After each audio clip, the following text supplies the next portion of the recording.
The Korthak Strategic Planning Committee had spent 17 cycles running every conceivable scenario. They'd modeled human responses to diplomatic contact, invasion threats, resource demands, technological demonstrations, and even cosmic horror reveals. Their quantum computers had analyzed 847,293 potential outcomes across every major population center on Earth. What they hadn't accounted for was a Tuesday afternoon in downtown Minneapolis. Admiral Tegas materialized in the city's central plaza with a dramatic flourish of energy and light, her 8-foot crystalline form shimmering with otherworldly power. Behind her, a massive mothership blotted out the sun, casting the entire district in ominous shadow. She raised her 4 arms theatrically and began her carefully rehearsed first contact speech. "Greetings, primitive beings of Earth.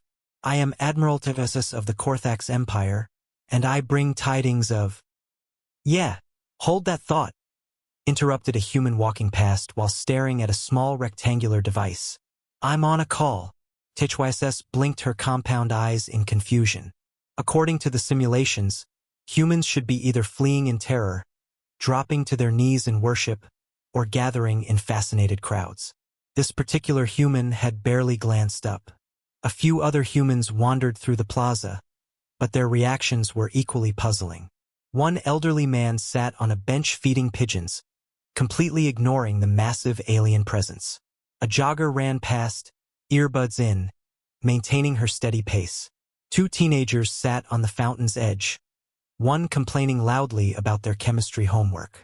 "Behold," Shaz tried again, her voice amplified to shake the surrounding buildings.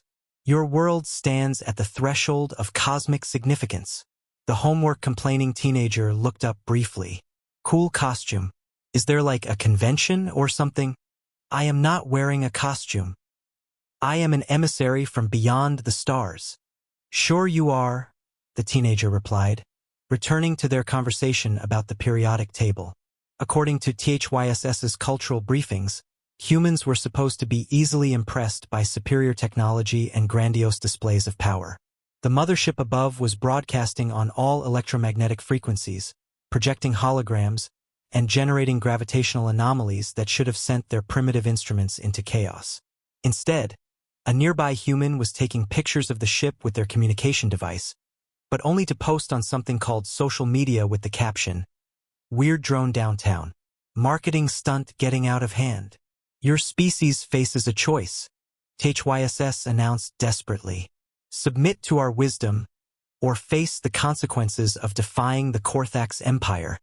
A businessman in a wrinkled suit paused mid-stride. "Look, lady, I don't know what you're selling, but I'm late for a meeting about quarterly projections, and honestly, that sounds more interesting than whatever this is."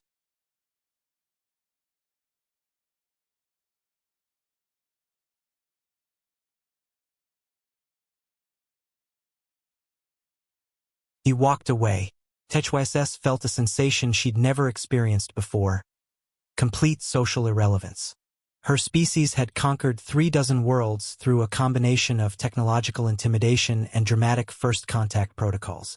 They'd studied human entertainment media extensively, noting their fascination with alien encounters, supernatural phenomena, and world-changing events. But they'd made a critical miscalculation. They'd arrived on a Tuesday. Not during a global crisis when humans might welcome distraction. Not during a holiday when people gathered in public spaces. Not even during a weekend when citizens had leisure time to process universe-altering revelations. They'd arrived during the most mundane possible moment in human civilization. A weekday afternoon when people were tired, distracted, and primarily concerned with the immediate tedium of their daily routines. "Excuse me," Tegas approached a woman walking a small 4-legged creature. "Are you not amazed by my otherworldly appearance?" The woman glanced at her phone. "Oh, are you part of that new immersive theater thing? Sorry, I don't really have time. Mr. Whiskers needs his walk before my Zoom call." Back on the mothership, Communications Officer Zeth monitored human internet traffic. "Admiral, they're discussing us, but—" He paused, confusion evident in his translated voice. "They seem to think we're either a marketing campaign, a movie production, or some kind of elaborate prank." How is this possible? HYSS demanded. Our psychological profiles indicated humans craved excitement and novel experiences. Yes, Admiral, but apparently not when they're stuck in traffic, worried about bills, and trying to remember if they fed their pets this morning.